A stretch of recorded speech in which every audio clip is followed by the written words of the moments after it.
Good morning, everyone. Happy Tuesday. It's not just any ordinary Tuesday, it's the first day in September 2026. Happy September. I don't know if you're Virgo. I am. I know is it Libra? I'm not good at that stuff. But if you are a Virgo like me, it's our month. So, welcome everybody to Coffee with Mary Rose. So, the first thing I do is, first of all, I'm very crooked, and this is really crooked today, and I'm not sure why. And if you're new with me, you're new with all of us, thank you. Appreciate you. Thanks for being here. Super easy. Type in anything you want. You can ask questions. You can tell me your favorite ghost stories. That's what we're talking about today. Ghost stories. Go ahead and put them on in, and I'm going to be taking care of the live chat as well. Hopefully you can hear me. My first thing, though, on the agenda is to have my first cup of coffee today with you. I am in my bed, coming to you in the Lisa bathrobe. Good morning. Here we go, y'all. Okay, that one was a little too hot. Did not let that one cool off. But I was so excited to get on here and to see all of you and to say hello. Don't forget, this is later on out on Spotify. It's also on Apple Music. So wherever you like to listen to podcasts, hopefully one of those two, I am on those. This will be transferred over there later this evening. It takes a while for YouTube to process. We don't know why, but come on, YouTube. Today we're going to be talking about, like I said, ghost stories. I would like to hear your ghost stories. I have quite a few of my own, as you can imagine. Mine stem back to when I was a little girl up into, well, recently. And the very first one I thought I would talk to you about is also it was a very good lesson for me. And it was a very good lesson, I think, I hope, for the person I was in session with. And just in general, I was working face to face years ago, and I was at this small sort of round table. It had a tablecloth on it, and it was a small room, but there was a big presence in it. When I was speaking to my client, the reader, oh, I'm the reader. What is she? She's my client. She was wanting to talk about her daughter. And instantly it's interesting, like I could hear and see the word adoption sort of in a wave come over me. It was like adoption. You could actually see the letters sort of fall and sort of cascade over like my brain.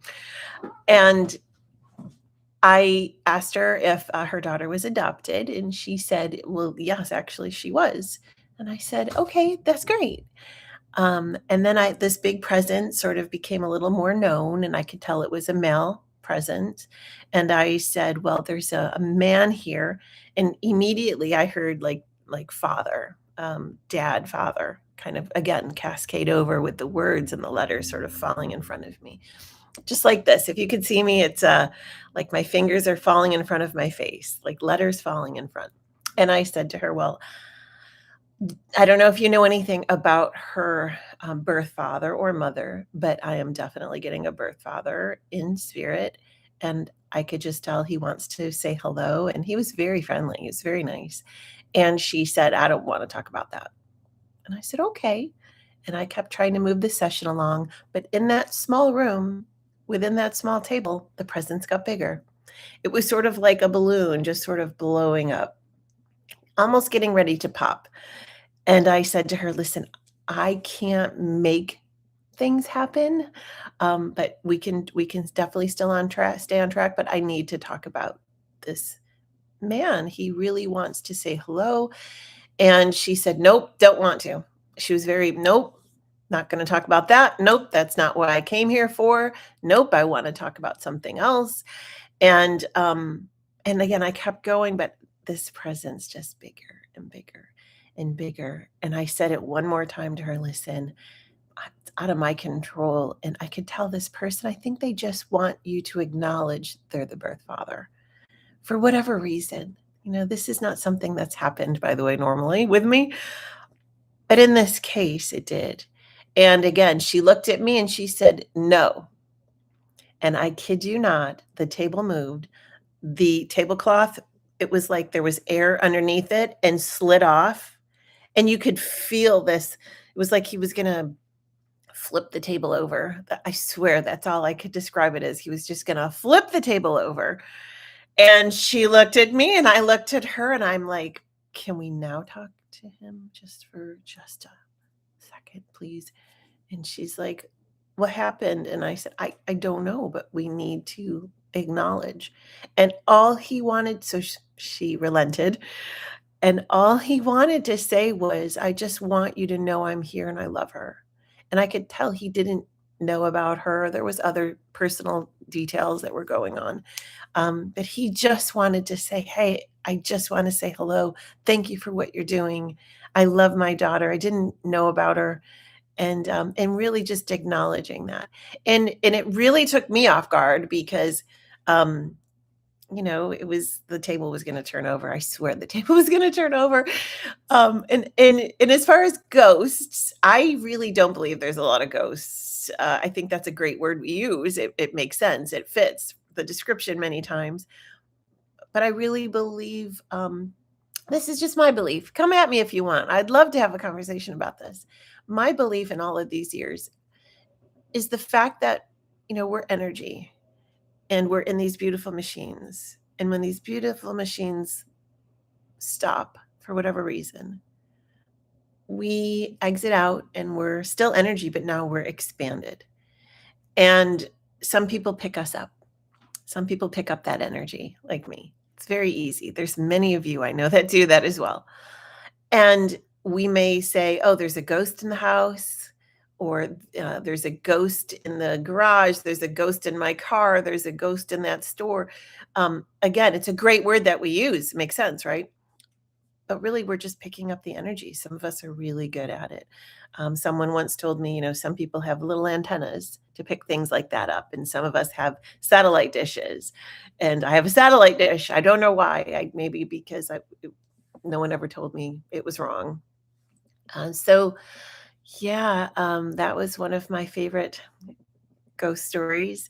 But again, to me, ghosts are probably more of the word of spirit who's afraid to maybe really cross or doesn't like that boundary of love, maybe feels so bad about that.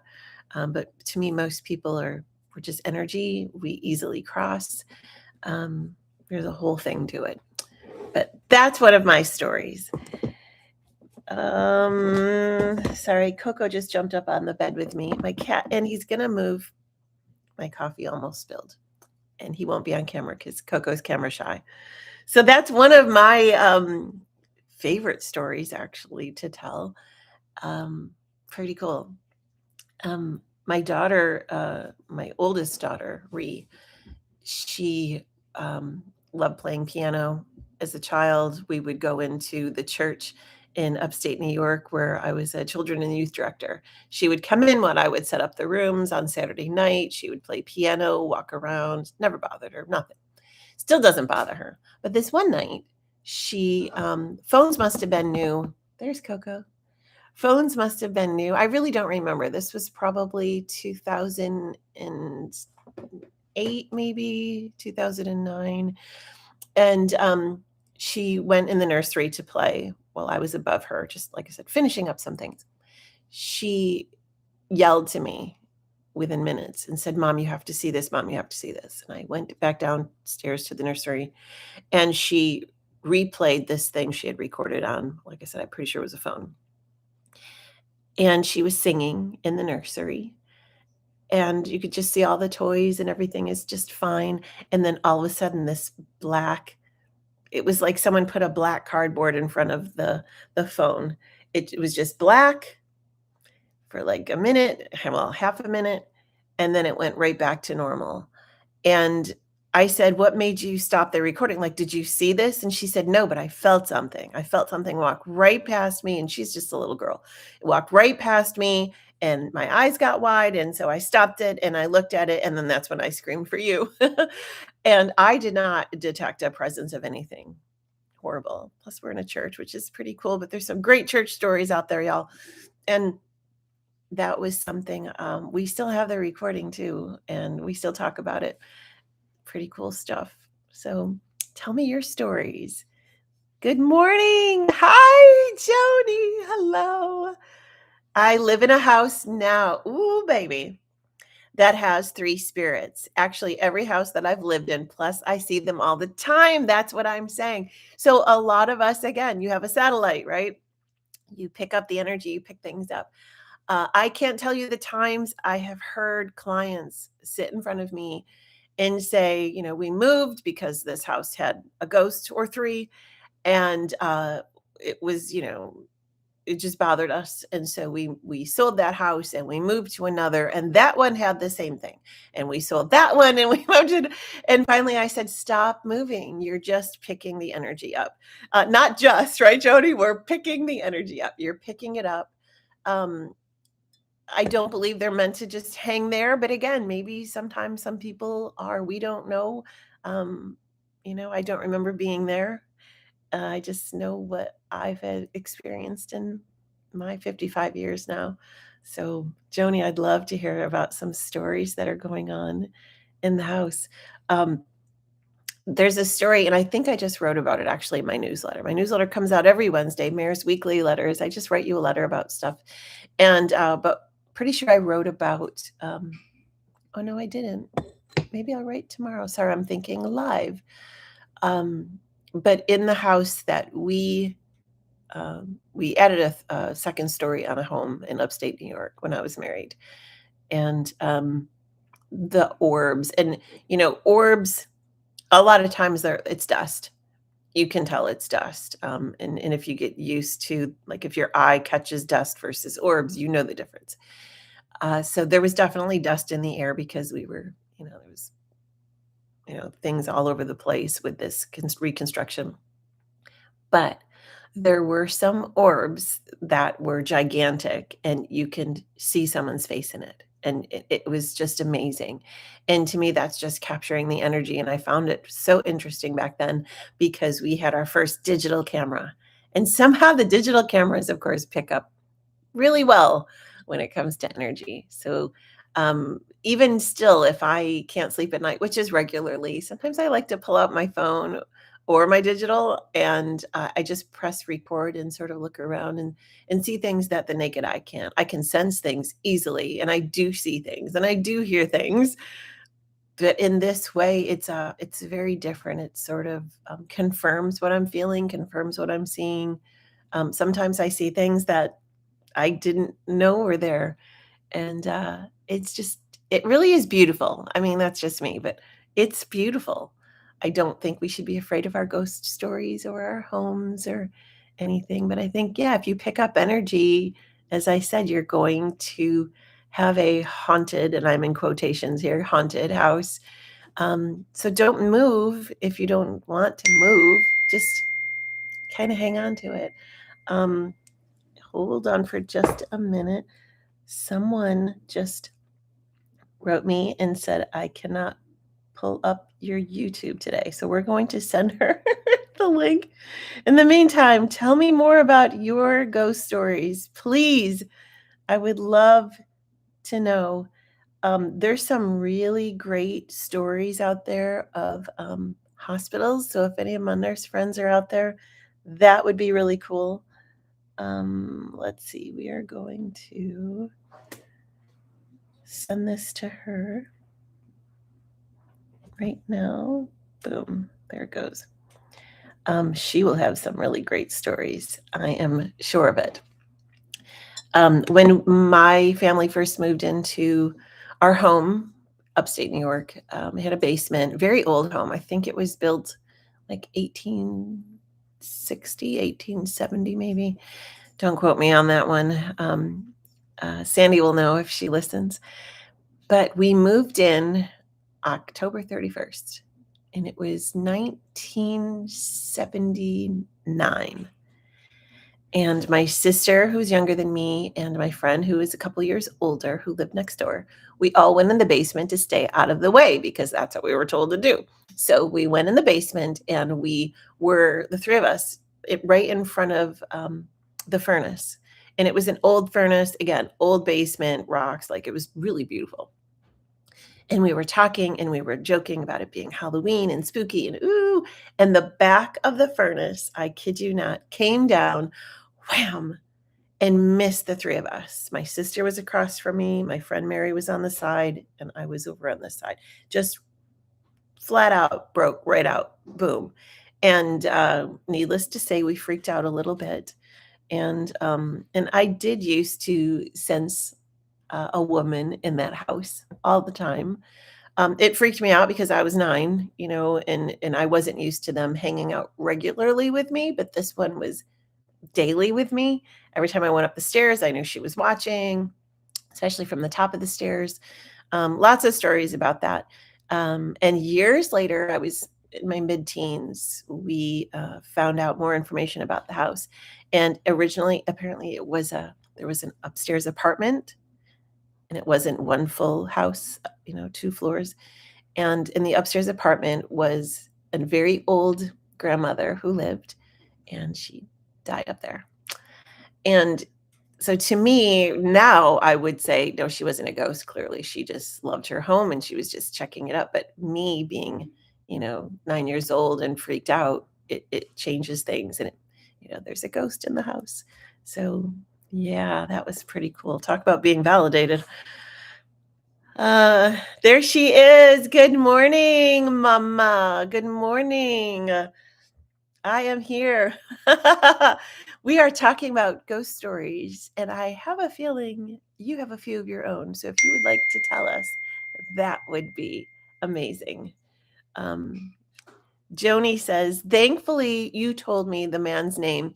And when I call him by name, he calms down. His mom starts in the kitchen as soon as I go to bed. She bakes all the time, and Robert has stopped smoking when I ask. That's awesome. That's so great. Thank you for sharing that. Thanks for telling me. So and I do say this, if you're sensing someone or someone around you in your home, and if it's bothering you and it's not allowing you to sleep, just say, "Hey, I need to sleep." It should be no different than if I physically walk into your room at night and you're like, "Marilyn, get out." Okay. And that's almost always how that is. If you feel like there's something going on and it won't leave, just I want you just to say a prayer and just sort of calm down a little bit and send me a note. We could work through it together. But a lot of times it's just you recognizing, you asking what you can do to help. I have had that happen before. Unfortunately, that was years ago, and I did not listen, and it obviously still bothers me today. Someone showed up at my bedside. This was 20 years ago, probably, at least 20 years ago. Showed up at my bedside, gave me a name. I wrote down the name. I usually always have something next to my bed to write down. And I was working at the church. The next morning, I went to work, and I got on the computer and looked up the name and found out the person had just passed. I think it was like within 2 weeks or something, an older man.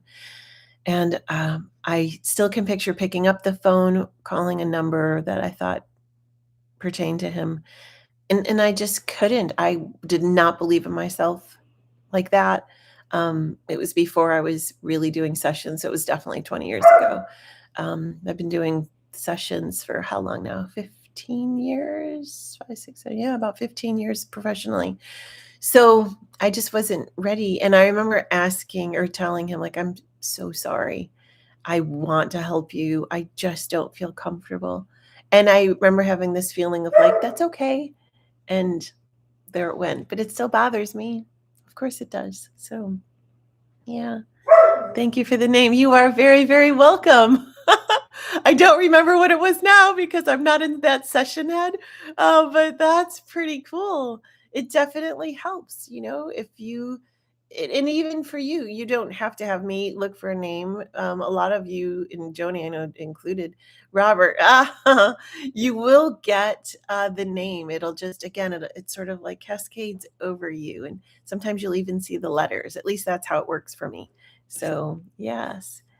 Christine She says, "Indeed, I do." Okay, Mama Chrissy, I knew you would. You need to tell us some of your ghost stories. It's pretty crazy, though. I mean, crazy as in good. I, you know, I appreciate our ghost stories, our spirit stories. I appreciate knowing they're around us. It's very comforting to me. Not to everybody, of course, and that's okay. It's really okay. Um, but those are some of mine, and I hope you appreciate it. Oh, Mama Christie says, my mother, oh, sorry, got a little emotional. My mother visits me in any home I'm at. Her presence is very prevalent. She goes on to say, I have never had a bad experience with any of my ghosts. They're always encouraging. Yes, thank you. Yeah, I love that. And knowing that you feel mom's presence and how prevalent it is brought up another thing in my head that I think obviously somebody is going to need. Um, and I do this with teachings, and sometimes I do teach-in sessions, of course. But some people come to me and they say, I was feeling mom's presence or dad's presence or my brother's presence. I was feeling someone all the time. And then all of a sudden now I'm not. Did they leave? Where did they go? What's going on? And I use this analogy. Pretend I give you a 5-pound backpack. I put it on you and I say, go about your life. I'll see you in a couple of weeks. We'll meet up. Don't take off the backpack. And you do that. You honor what I saying, and 2 weeks later I see you and I'm like, "Oh, you're still wearing the backpack. Good." And you're like, I don't even notice it anymore." That's my analogy for when someone passes, expands their energy out, they're in spirit. It's a very different feeling, and we start to recognize and even honor that feeling. Sorry, now London's coming at me. And the feeling of, it's just different. It's like if somebody you've seen they've had long hair their whole life, and all of a sudden they cut their hair short. It takes a little bit to get used to it, but then you don't even think about it anymore. It's the same thing when someone expands from their beautiful machine and they're fully in energy. It takes a little of adjusting, and we get it. But it's shocking. It's different. But then as time goes on, many, many instances, they're still with us. It's just we get used to that feeling, just like the 5-pound backpack after a couple of weeks. So I hope that makes sense. Um, yeah. And I love though, Mama Chrissy, how you said they're always encouraging. That makes me really happy for you, because it is encouraging. It's, come on, I want you to keep going. It's like we're all playing baseball and we're all part of the game. We're on this team. We should be on a team, all of us. And then we decide my knee hurts or something happened to my arm, or, I'm tired and I'm going to go sit in the stands. And I'm sitting in the stands and I'm still watching the game go on, but I'm way more comfortable.